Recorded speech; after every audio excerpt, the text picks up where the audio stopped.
Okay, so it's been over 24 hours since Dead Island 2 has been released, and after so many years of it being in development, I think after 24 hours I can have a rough estimate on how I'm going to enjoy this game.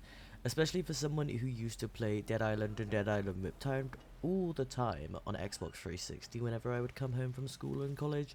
I believe I can definitely judge this game. I feel like I have a right to judge this game, as does everyone else who has played it. I'm under the assumption that you should not judge a game unless you have played it yourself, which is kind of counterintuitive because I'm doing a review, which a lot of people base, if they're gonna buy a game or not over a review. So just take my review with a grain of salt and know that this is all from my own opinion and my own preferences when it comes to playing video games. Okay, starting off, this game feels so different to the previous Dead Island. I feel like they went very much realism with this. I've gotten about half the side quest done, and I'm only just getting more into the main quest. I like doing the side quests more, but with it you can actually do a lot of the side quests alongside the main quest and not have to, pick one or the other. You can kind of go at the pace you want and not feel rushed. There was one thing I liked. I'm going to reference Dead Rising 3 here. Dead Rising 3, there is a limited time that you can do a certain amount of things. I think you have 72 hours in game time. Last time I checked, I think that's if you do a certain setting though. I don't know. To which you have to do it in a complete set of time. If you don't, you can have a bad time. And I think everything gets nuked or something. It's been years since I've played it, okay, so I could be wrong. If I am, do comment and let me know in the comment section below if I am wrong. But with this one, it feels like you can just do a lot of different things at the same time. I like the different collectibles you can find that references stuff that people with, like, not even side characters, just minuscule characters that you never see but have left little mementos here and there to signify what they were doing at the time of the apocalypse going down. I really liked that you could kind of see what others' thought processes was, especially of what they were doing at the time.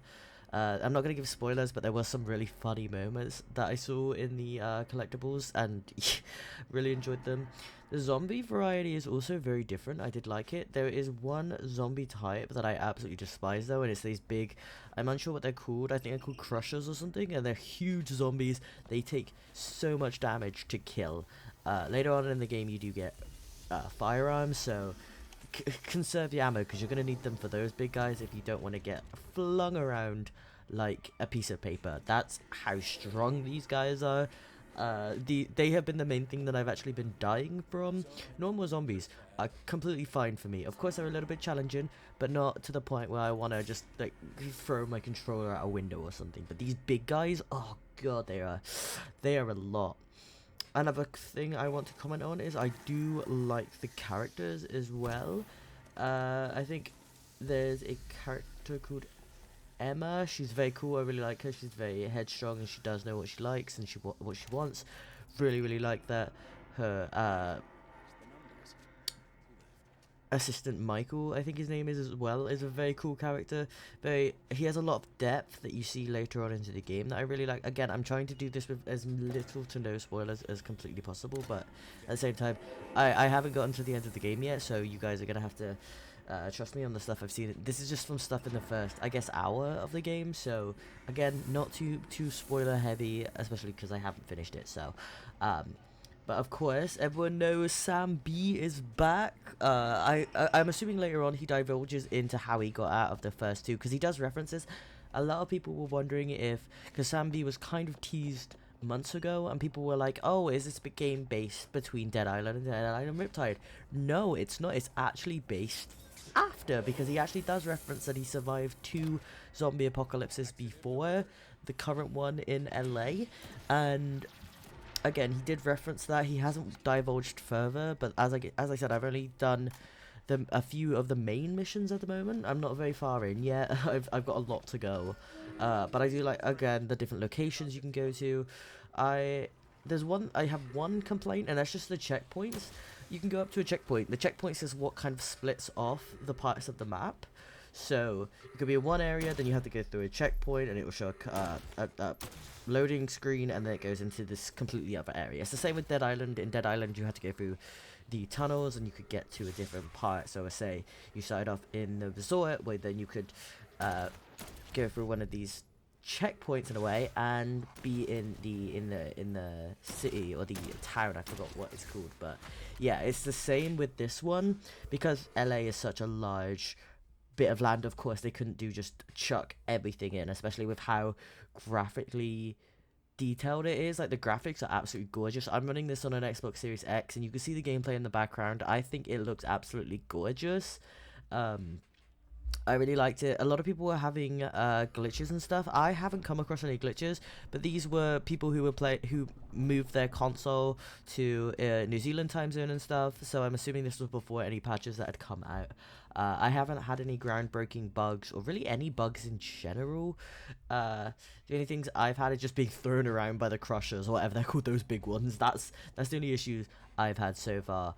But oh my gosh, I don't want to spoil something, but there's a really, really funny wedding themed zombie that you're gonna meet later on. It's not far in, it's literally less than an hour in. So if you watch this video without playing at least an hour into the game so far, what are you doing? Go play the game, okay? Go play the game. Trust me. It can be a little bit slow at the start, but you go farther and farther out into LA, and you will really, really enjoy it.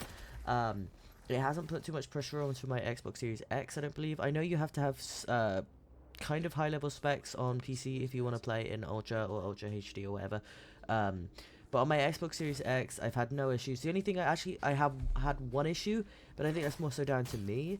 I had to completely turn off motion blur because it was making me feel incredibly nauseous. It wasn't happening straight away. It took maybe 30 minutes of gameplay to start feeling nauseous, and I didn't really understand what it was. But I'd heard other people have motion sickness in video games. I'd never experienced it myself. That's why I was incredibly confused. But as soon as it happened, I was like, okay, I don't know if it's something with the game, so I looked in the settings and I saw motion blur, and it's automatically on, so I turned it off, because again, I've heard people have motion sickness in games, and I decided I would turn it off and hope for the best, and luckily that has helped. You do, again, get Fury in this game, which I was really excited for. I was hoping it was going to come in. It wasn't really till, again, about an hour in that you unlock Fury, but once you get it, it's so much easier, and once you get certain weapons, it's easier. If you go into Twitch right now, there's actually a drop scheme at the moment, so you can get I believe a shotgun and a knife if you participate in the Twitch drops, which is just watching a streamer for about an hour, and you get a free weapon.